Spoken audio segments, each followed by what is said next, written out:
Alex Pereira, a man known to have a single facial expression for every emotion. Frustrado.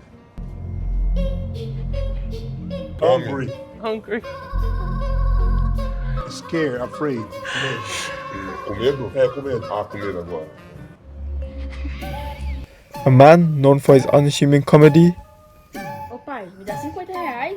R$40? Pra que você quer R$30? Se 20 já tá bom. Eu vou te dar 10 e você dá 5. A man known for his deadly left hook.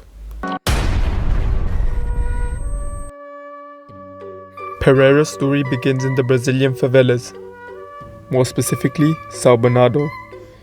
He was son of a bricklayer. When he was tight, he could not afford education and started working from a young age. As a kid, he would also work as a bricklayer, but by the mere age of 12, he would end up at a tyre shop. He would do hard labour with the adults, and through them, though only 12, he would be influenced to start drinking alcohol, a habit that would plague Pereira. Only a young boy, he had already picked up this habit, this addiction. This was a sad case of a teenager becoming an alcoholic. He would be dependent on the drinking for good times and bad, and could not stay away. However, Pereira did not want to be defined by this. He wanted to be a complete person. He attempted to quit multiple times, always coming back for another sip. Sports save lives. A phrase which Alex would hear, which would inspire him. E aí eu falava, pô, tem que caçar um esporte. Aí, pô, futebol, o Brasil é futebol. Mas só que, cara, nunca joguei bola, não sei fazer nada. Vai brigar na rua. Aí eu falei, pô, brigar eu já briguei, pô, eu levo o jeito, eu vou, né? Então eu procurei a arte marcial, que foi o kickboxing. Alex began to train in kickboxing. He had fallen in love with the sport. It kept him grounded and dedicated. He was talented and fight offers came in. This gave him a much needed source of income. The more he trained it, the better he got. The better he got, the more fight offers came in. And the more fight offers came in, the more money he made.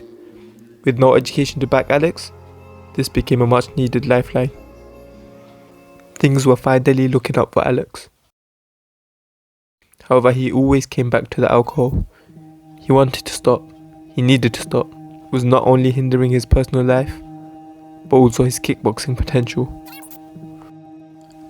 Alex felt controlled by the drink.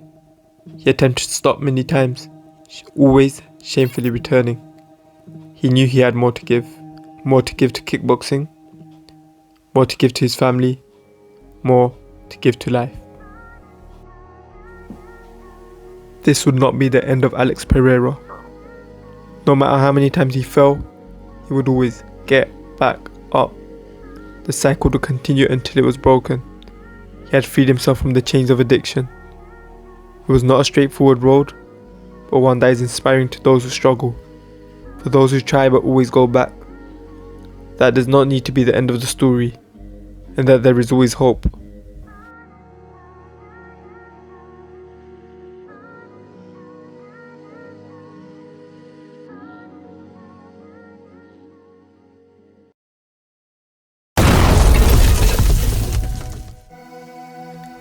Alex Pereira would join Glory Kickboxing, and while relatively unknown, he would face the veteran Dustin Jacoby in 2014.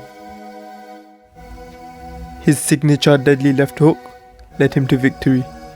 It's the only time I've ever been knocked out. You know, the guy knocks everybody out with the left hook. I can say that loud and proud because there's several guys that have fallen victim to him. And he's just a dangerous man. Alex Pereira had a patchy road with wins and losses, which would ultimately lead him to his most significant rivalry. Fighting out of Auckland, New Zealand, he is the last stylebender, ladies and gentlemen, Israel Adesanya.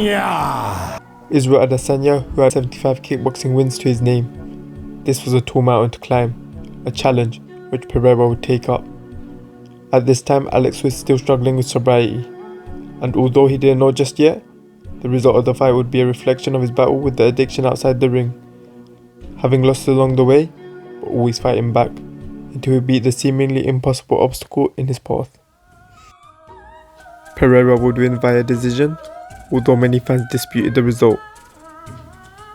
The two would meet again, where Pereira did not leave any room for dispute by giving Israel his first ever knockout loss. This would be Israel's last kickboxing bout before joining the UFC, where he found success and became the middleweight champion.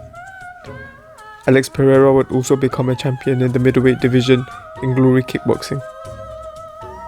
He would also win the light heavyweight title, becoming the first fighter in Glory to hold 2 championships at once.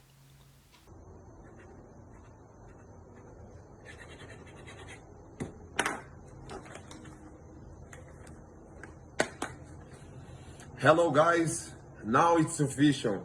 UFC, thank you. I'm so happy to be part of the family. Alex Pereira would follow Israel Adesanya to the UFC, winning his first fight by knockout. Declaring the winner by TKO, Alex Pereira.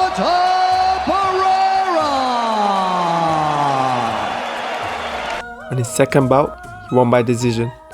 He looked as though he was still adjusting from kickboxing to MMA. However, on his third fight, he would win again by knockout, being the current middleweight champion as of November 2023, Sean Strickland.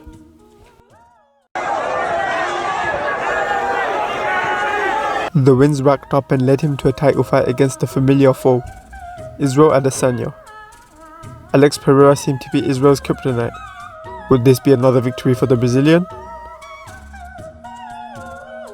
It would be an intense back and forth until a lunging left hook by Pereira would wobble Israel, allowing Alex to land a series of barrages, giving him the win by TKO. Alex Pereira had just beaten Israel for the third time and had become the UFC middleweight champion. At this point he had also beaten his addiction, the son of a poor bricklayer, a little boy drowning in despair, and now a champion. At this moment he had the world in his hands. A rematch would take place between the two. Israel wanted his belt back, but Alex was his Achilles heel. He would just be that opponent for him, the one that had his number, the one Israel could not beat. Alex was the boogeyman that followed him to the UFC. Alex had all the confidence in the world while the two would face off once more, with all the pressure on Israel. Towards the end of the fight, Israel's back was on the cage and Pereira's killer instincts were kicking in. This was eerily similar to their prior fight. However, Israel set him up perfectly to connect a devastating blow that would drop Pereira. That was it. He had slain the dragon and silenced the critics, and more importantly, the voices in his head. We all have our own challenges and our own demons to fight, mountains that seem impossible to climb.